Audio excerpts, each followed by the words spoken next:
अंगणवाडी कर्मचारी कृती समितीचा या दिवशी राज्यव्यापी लाक्षणिक संप। नमस्कार मित्रांनो, आपण चॅनलवर नवीन आला असाल तर कृपया चॅनलला सबस्क्राईब करण्यास नम्र विनंती आहे। चला तर बघू नवीन काय विशेष। महाराष्ट्र राज्य अंगणवाडी कर्मचारी कृती समितीतर्फे 21 ऑगस्ट रोजी एक दिवसाचा राज्यव्यापी लाक्षणिक संप करून अंगणवाडी कर्मचारी भगिनी मोठ्या संख्येने आझाद मैदानावर जोरदार शक्ती प्रदर्शन करणार आहे।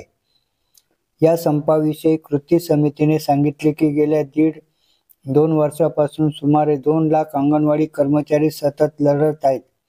काय मागतायत तर जागण्या इतके मानधन, महागाईपासून संरक्षण देणारा महागाई भत्ता, ग्रॅज्युएटीच्या सर्वोच्च न्यायालयाने दिलेल्या अधिकाराची अंमलबजावणी, संपूर्ण आयुष्य योजना राबवण्यासाठी दिल्यानंतर म्हातारपणाची सोय म्हणून मासिक पेन्शन, 0 ते 6 वयोगटाची बालके आणि त्यांच्या माता यांची सर्वतोपरी काळजी घेणाऱ्या बालकांच्या सर्वांगीण विकासासाठी त्यांचे कुपोषण दूर करण्यासाठी झिजणाऱ्या या कष्टकरी महिलांच्या मागण्या रास्त नाहीत काय? अंगणवाडी कर्मचाऱ्यांची कृती समिती या मागण्या मान्य करून घेण्यासाठी सर्वतोपरी प्रयत्न करत आहे, पण महायुती सरकारच्या दगडी हृदयाला काही पाझर फुटत नाही। त्यांना त्यांचा हक्क द्यायचा सोडून हे सरकार सर्व कल्याणकारी योजनांचा निधी पळवून लाडक्या बहिणींच्या झोळीत घालत आहे आणि त्यासाठी सुद्धा अंगणवाडी कर्मचाऱ्यांनाच विटीला धरत आहे। सरकारची कोणतीही योजना येवो, आपले दैनंदिन कामकाज करून अंगणवाडी कर्मचाऱ्यांना त्या योजना यशस्वी करण्यासाठी मरमर राबावे लागते, पण बदल्यात त्यांना काय मिळते?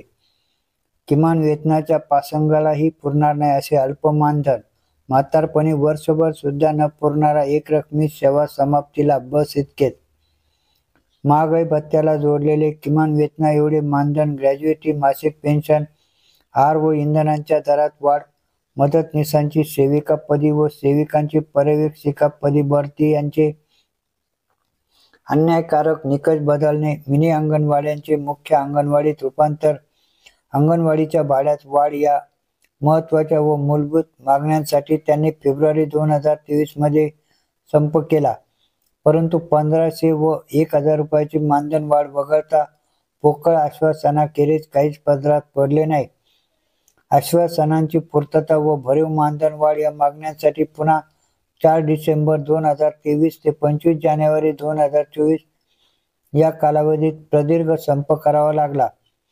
अशा इतकी मानधन वाढ, ग्रॅज्युएटी, पेन्शन यांची आश्वासने मिळाल्यामुळे वाटाघाटी होऊन संप मागे घेण्यात आला, परंतु मिनी अंगणवाड्यांचे रूपांतर वगळता अजूनही या आश्वासनांची पूर्तता झालेली नाही। आता त्यांची सहनशक्ती संपली आहे। या सरकारचे थोडेच दिवस शिल्लक राहिले आहेत। आता एक शेवटचा दणका देण्यासाठी त्या लाक्षणिक संप करून अंगणवाड्या बंद करून 21 ऑगस्टला मोठ्या संख्येने आझाद मैदानावर धाव घेत आहेत। आता तरी शासन आपल्या वेठबिगार लाडक्या नसलेल्या बहिणींचा आवाज ऐकणार काय, असा प्रश्न महाराष्ट्र राज्य अंगणवाडी कर्मचारी कृती समितीचे M.A. पाटील, सुभाष शमीम, दिलीप फुटाणे, कमल परुळेकर, भगवानराव देशमुख, जीवन सुरुडे, जयश्री पाटील यांनी केला आहे। अशाच नवनवीन माहिती मिळवण्याकरिता कृपया आपल्या चॅनलला सबस्क्राईब करावे ही नम्र विनंती। धन्यवाद।